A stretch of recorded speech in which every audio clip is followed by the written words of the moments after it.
O que é ou quem é o Espírito Santo? Esta é uma pergunta necessária e importante para a nossa fé. Os cristãos dizem que o Espírito Santo é uma pessoa.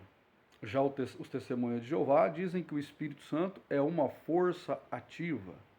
E o que é uma força ativa? É um ser impessoal? É uma energia? É uma força?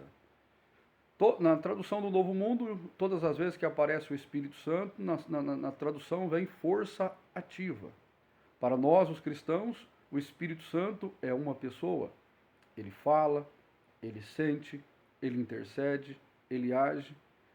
E a Bíblia Sagrada ela confere à pessoa do Espírito Santo todos os atributos de uma pessoa. Jesus, em João capítulo 14, diz que ele rogaria ao Pai e o Pai enviaria um outro Consolador.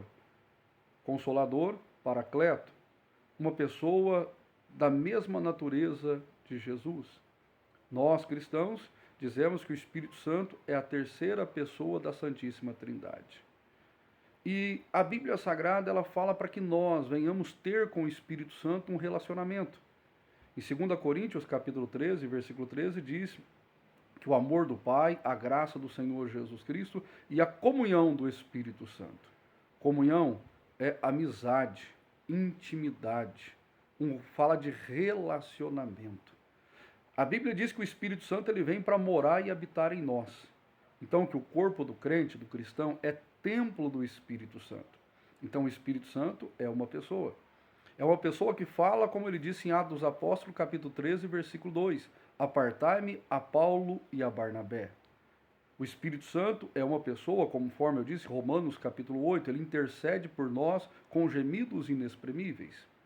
O Espírito Santo de Deus, ele habita em nós, ele se entristece. A Bíblia diz, não entristeçais ao Espírito Santo, não resistis ao Espírito Santo. Essas e outras passagens nos fazem entender que o Espírito Santo é uma pessoa.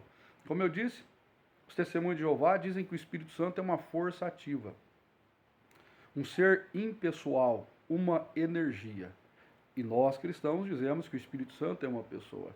E aí eu pergunto para você, você considera o Espírito Santo, na prática, uma pessoa ou uma força ativa?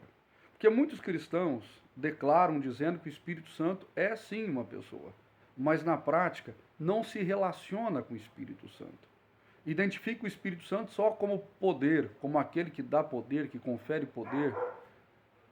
E o Espírito Santo é uma pessoa a quem nós devemos nos relacionar.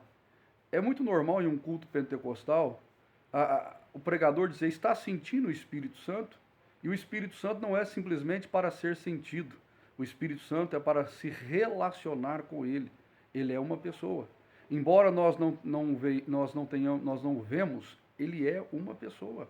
É uma pessoa que está conosco, é uma pessoa que está em nós, é uma pessoa que está sobre nós. A sua unção está sobre nós, o seu poder está sobre nós e ele fala conosco.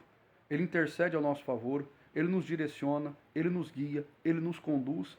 Então eu e você, como cristãos, devemos ter um relacionamento com o Espírito Santo. Não buscar somente senti-lo. É claro que quando ele se manifesta, nós temos sensações e cada um sente ele de uma forma. Um sente arrepios, outro calor na pele, outro sente o seu coração pulsar mais forte.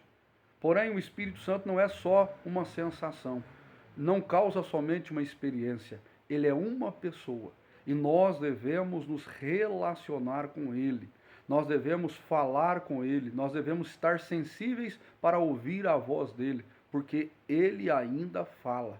O Espírito Santo ele fala de forma compreensível, de forma que nós possamos compreender. Ele nos guia, ele nos direciona, ele nos ensina, ele nos consola, ele nos conforta, ele é o ajudador, ele é o consolador, ele é a pessoa divina, a quem Jesus rogou ao Pai e veio para estar conosco. Amém? Que Deus te abençoe. E eu gostaria que você tivesse com o Espírito Santo um relacionamento. Porque muitos cristãos, na prática, na teoria dizem que ele é uma pessoa, mas na prática o tratam como uma força ativa. Não, meu amado irmão em Cristo Jesus. Se o Espírito Santo é uma pessoa, se relacione com ele.